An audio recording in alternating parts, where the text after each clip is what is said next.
Hello दोस्तों, नमस्कार। स्वागत है आप सभी को एमएसएच एग्ज़ाम पर। कुछ दिनों से कुछ अभ्यर्थियों का कहना था कि छठे चरण बिहार शिक्षक बहाली में सबसे अधिकतम मेरिट कितना था और सबसे न्यूनतम मेरिट कितना था। क्या हम अभ्यर्थियों का इतना कम मेरिट में शिक्षक बन पाएंगे? तो उसी को लेकर मैं आज एक मेरिट लिस्ट कैसे तैयार किया गया है उसको मैं आज लाइव प्रूफ दिखाता हूँ। तो आइए देखते हैं अपने फ़ोन के स्क्रीन पर क्या है।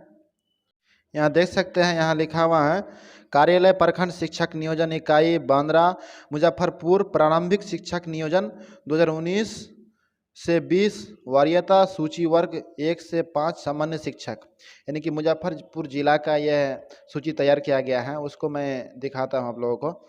यहाँ कुछ कॉलम तैयार किया गया है, लगभग 20 से 25। उसमें अलग अलग शब्दों में अलग अलग कॉलम में दर्शाया गया है। मैं डिटेल से बताता हूँ आप लोगों को। यहाँ देख सकते हैं, यहाँ फर्स्ट में दिया है कर्म संख्या, उसके बाद दिया है आवेदन कर्म संख्या, कितना जगह में वो आवेदन किया था, ये सभी सीरियल बाय सीरियल दे रखा है। उसके बाद जो है अभ्यर्थी का नाम, अभ्यर्थी का नाम क्या है, जैसे कि मैं यह रुचि कुमारी का बोलता हूँ, रुचि कुमारी को समझाता हूँ आप लोगों को। ये पिता या पात्र जिसका शादी हो गया, यानी कि पति का नाम लिखेगा, या जिसका शादी नहीं हुई है वो पिता का नाम लिखेगा। और जो है जन्म तिथि, जन्म तिथि क्या है उसका वो लिखा है। यहाँ लिंग, लिंग किस जाति से आते हैं, जैसे कि वो फीमेल जाति से आता है या मेल जाति से आता है, वही है। उसके बाद कोटि, जिसे कैटेगरी कहते हैं हम, वो EWS या URF या EBC किस में आते हैं वो लिखा हुआ है। पूर्णांक, इसको देखते हैं मैंने। माध्यमिक, यानी जिसे मैट्रिक कहते हैं, मैट्रिक का पूरा अंक दिया गया है। जैसे पूर्णांक 500 का एग्जाम हुआ था, उसमें से प्राप्त अंक वो 475 लेकर आया था। अगर इसको अगर प्रतिशत में देखा जाए तो 95% होता है। और यहाँ लिखा हुआ है क्या है, यहाँ उच्चतर माध्यमिक, जिसे हम इंटर कहते हैं, हायर सेकेंडरी। तो यहाँ पूर्णांक यानी कि 600 नंबर का एग्जाम हुआ था, जिसमें से वो 529 नंबर लेकर आया था। अगर प्रतिशत में देखा जाए तो 88.17% होता है। उसके बाद है प्रशैक्षणिक DLED या BEd, यानी जो भी प्रशैक्षणिक किया है, DLED किया है या तो BEd किया है, उसका दिया है। पूर्णांक में 1300 का उसका हुआ था एग्जाम, जिसमें से लेकर आया था 1002 नंबर लेकर आया था। अगर प्रतिशत में देखा जाए तो 77.08% होता है। और उसका विश्वविद्यालय का नाम, प्रशैक्षणिक डिग्री कहाँ से किया था वो दे रखा है, नाम पूरा डिग्री।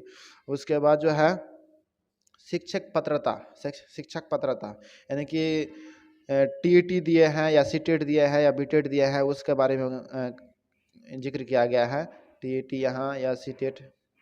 उसके बाद जो है पूर्णांक में अगर देखा जाए तो 150 है तो जरूर है कि CTET दिए होंगे, जिसमें से वो प्राप्त किया था 111 नंबर प्राप्त किया था। अगर प्रतिशत की दृष्टि से देखा जाए तो 74% लेकर आया था।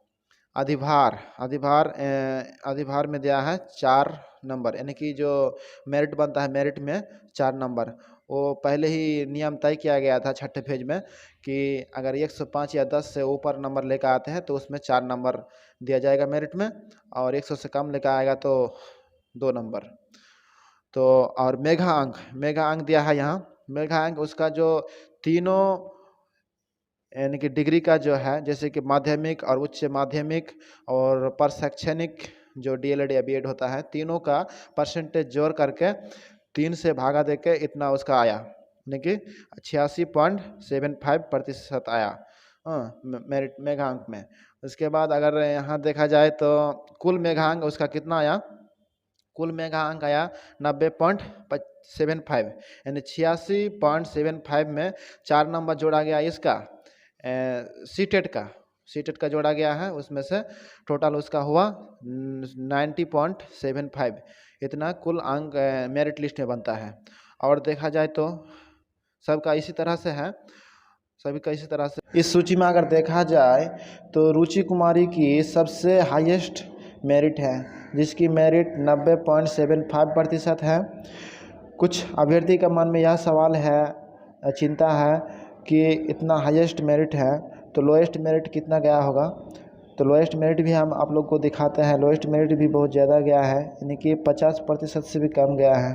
दिखाते हैं आप लोग को, आइए नीचे, यहाँ देख सकते हैं आप लोग।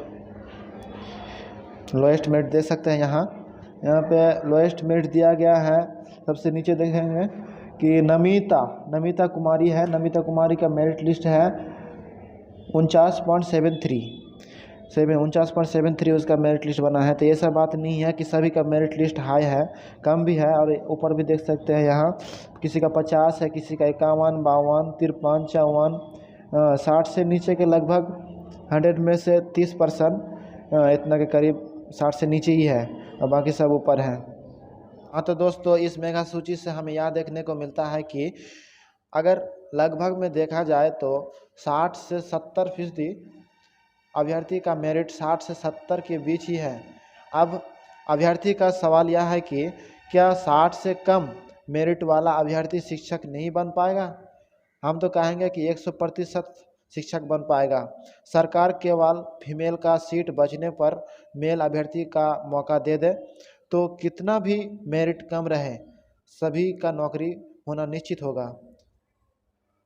7वां चरण से जुड़े सभी अपडेट पाने के लिए चैनल को सब्सक्राइब करें ताकि सबसे पहले वीडियो आप तक पहुंचे। Thank you so much.